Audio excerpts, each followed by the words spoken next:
Tremonti, attrezzature e materiale per saldatura professionale a Montebelluna. Sarà una domenica all'insegna di qualche nebbia sulla pianura veneta e con cielo a tratti coperto sulle nostre regioni, ma stabile e asciutto.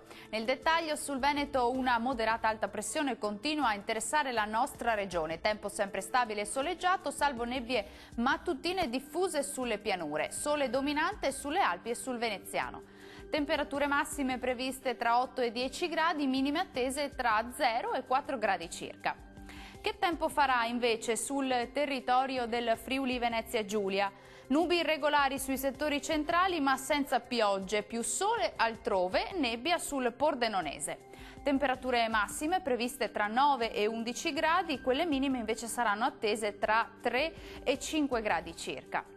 Concludiamo con uno sguardo alla situazione del Trentino Alto Adige. Tanto sole ovunque, salvo poche nubi sparse sul Trentino più meridionale. Temperature massime in lieve aumento, previste tra 9 e 11 gradi, minime sempre fredde e attese tra -3 e -5 gradi. Il mare sarà quasi calmo sulle coste, poco mosso al largo, i venti moderati settentrionali localmente deboli sulla laguna di Venezia. Questo aggiornamento è giunto al termine, l'appuntamento però è sempre qui domani con il meteo di Antenna 3. Arrivederci.